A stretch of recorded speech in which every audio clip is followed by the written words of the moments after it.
Physicians and other specialties often turn to mechanical models to help them conceptualize and understand the function of their particular organ system. When cardiologists study the heart, they use the same computational models they would use for a mechanical pump, because the heart is a pump, albeit an exceptionally smart, self-sufficient, and reliable pump. Likewise, a kidney is a very smart filter that removes wastes, spares nutrients, and regulates the chemical balance of the blood supply. So if you were going to study the functions of the brain, what would you use as a model? Well, a computer, of course. In my research on the subject, I've found references contesting this analogy, arguing that the brain is not a computer, nitpicking on some bullshit details, rather than acknowledging the obvious analogy. The brain takes in information, processes it, and then uses it to exert control over our body and to act upon our environment. And every damn time we have some sort of product we want to update with a set of additional capabilities, we stick a data processor on that product and then market it as smart. Like a brain, right? Conceptually speaking, the defining characteristic of a computer is its marvelous ability to use information to construct virtual machines, programs or apps, that are in turn used to process other information. This technological ability is, of course, a recent development in human history. But it seems rather clear to me that this capacity of information to be used to process other information wasn't invented by us, but rather discovered. Do you think that this latent capacity was just laying around all this time waiting to be discovered? Or isn't it quite likely that this capacity is already being exploited by all sentient life forms, and maybe some non-sentient life forms as well? The likelihood that this emerged in the process of evolution to be utilized in nature is no more amazing than all the other wonders of biology we find. If any physical process or ecological niche exists, life seems to always find a way to exploit it, and there's simply no better way to explain the brain's myriad functions than to assume that it's utilizing this capacity as well. At its most basic level, a computer consists of relatively few pieces of specialized hardware, constructed to contain and utilize a complex architecture that is constructed entirely of information and nothing more. This information is stored as huge arrays of binary code, each unit of which is commonly represented as a choice of either 0 or 1, and referred to as a bit. 8 of these bits constitutes a byte, a measure of memory familiar to anyone who has ever shopped for a computer, thumb drive, or SD card. 8 gigabytes, for example, being 8 billion bytes of memory. This data is coded and preserved as complex patterns within the storage media of the computer, where it can be utilized by the hardware to execute any manner of complex tasks, such as streaming this video to you. Note that not only is this video composed of data, but so are the virtual machines that are translating the data into what you see and hear, which are in turn operating within the architecture of your operating system, likewise constructed entirely of data. All of this data can be transferred to a variety of storage media: magnetic tape, magnetic disks, optical disks, even punch cards if you've got the time and storage space, or streamed through an electronic or optical line and then reloaded to another computer. The medium used to store or transfer the information is irrelevant, other than how efficiently, conveniently, and reliably it does so. No matter what medium you're using, the information is the same information. So why couldn't such information be stored in a system of flesh and blood? The components of a computer are classified as hardware, software, data, or firmware. Hardware is, of course, the physical components that store and process information.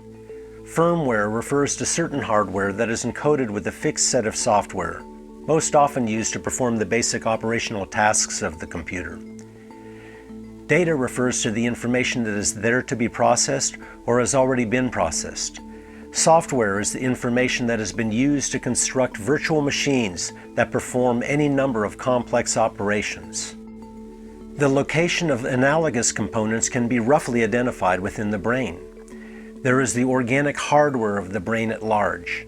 The firmware consists of the structures of the lower brain that manage non-cognitive functions, such as coordination of motor function, processing sensation, maintaining homeostasis, and processing the storage of memory. The basic functions of the brain that we are born with, allowing us to breathe, feed, and otherwise interact with the environment. But the most mysterious component of our brain-mind is the software wonder of cognitive processing, much of it located on the outer surface of the upper brain, an area called the cortex. Imagine the millions of molecular shifts that must occur in the cortex for each moment that we spend pondering our problems, contemplating our future, recollecting our past pains and pleasures, reading a poem aloud, or enjoying a good film. I'm an agnostic myself, but if there is in fact a divine spark within us, it rests here in the middle of this miracle. It's the miracle that goes on, one that includes me at this moment creating this video, and you at your moment of watching it. It's the mind, the seat of our consciousness, the domain of our thoughts, hopes, worries, dreams, and to-do lists. It's where we make decisions on what to eat, who to marry, what job to pursue, when to go to bed, and whether we're going to try an antidepressant. But there is no space for this miracle, no place for the mind in the biological model that dominates psychiatry today, because it's not deemed relevant to the selection of a medication, because it's messy, inconvenient, time-consuming to deal with. But most of all, because biologically speaking, it's an utter mystery as to how it all works. If you ever asked a cardiologist, physiologically speaking, what is a heartbeat? They could probably bore you to tears with details in explaining how it all works. But if you ask a psychiatrist this entirely pertinent question, physiologically speaking, what is a thought? The only honest answer would be, we have no fucking clue. Because we don't. That is the most relevant measure of psychiatry's scientific knowledge I can think of. We don't know how the brain-mind executes any of the higher functions that are the actual focus of psychiatry, the generation of thought and behavior. And so the bulk of our psychiatric science to date is mucking around finding medications that cause desired effects in the brain-mind, when we really don't know jack about how it all works. At this time, our entire biological understanding of the software of cognition is limited to the equivalent of a single bit of memory, the molecular alteration of messenger RNA during the acquisition of memory in the hippocampus.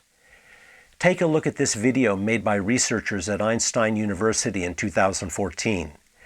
This is a video in real time of fluorescently labeled beta-actin mRNA traveling from the nucleus through the dendrites of a brain cell in the hippocampus of a mouse. This confirms the hypothesized role of such mRNA in memory storage, roughly the equivalent of a bit of memory. As to the software architecture of our memory, our operating systems, our applications, or any other aspect of cognitive organization in the human brain-mind, our knowledge is zip, nada. So with all due respect to the incredibly hard work that went into the acquisition of this bit of knowledge, I think it's nonetheless fair to say that if all we know is a bit, then we really don't know shit.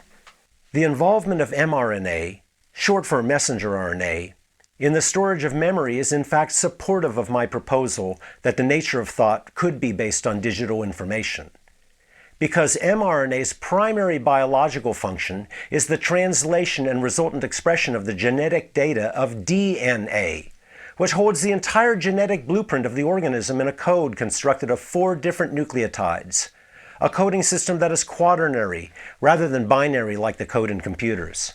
mRNA has the same quaternary system, but substitutes uracil-based nucleotides for DNA's thymine-based ones. So wouldn't it be logical to assume that the same digital information system that life relies upon already could be evolutionarily adapted for processing cognition?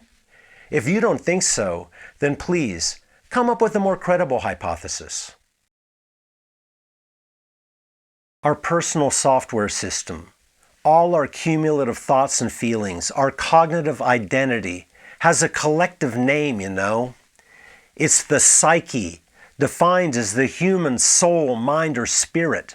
Sound familiar? Ironically, there was a time that psychiatry used to treat it. Instead of being appropriately humbled by this yawning void in our understanding of the brain-mind, psychiatry has instead chosen to fall in love with relatively modest gains over the past few decades in our understanding of the brain. This infatuation has been fueled by numerous financial interests. It has been hyped by high hopes, scientific indiscipline, and misinformation that greatly exaggerates both our understanding of what we do and its efficacy. Yes, our current medications can sometimes relieve psychiatric symptoms, but as I will demonstrate in another video, they do so by activating chemical messengers in rather primitive corners of the lower brain, not in the centers of cognition, and the limits of their potential benefits are becoming increasingly obvious. Suppose your laptop is broken, and you don't know what the problem is. You take it to a computer repair shop, and the guy says he doesn't know if it's a software or a hardware problem, but he knows a lot more about hardware and has a hardware intervention to offer you. You might then ask him if he knows anything about software. And he says, "Well, I do know what a bit is." Then if you decide you want somebody who knows more about software than that to repair your computer, he bills you. And then he might send you to another shop across town. That seems to me to be the reigning model of psychiatric care today. It's presumed that most all problems can be fixed with medication, no matter where the problem has arisen. It's often said that if the only tool you have is a hammer, then everything starts to look like a nail. I can't think of a more penetrating illustration of this adage than contemporary psychiatric practice. If you have a computer with contaminated data or some other software problem, there are interventions to consider. They might include downloading a software patch from a website, removing a virus, reformatting and reloading a hard disk, or reinstalling the operating system.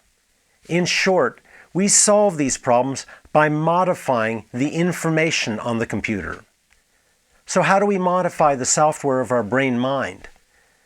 Well, external modification of data in a computer requires the input of new data by using a peripheral, such as a keyboard, DVD drive, or modem.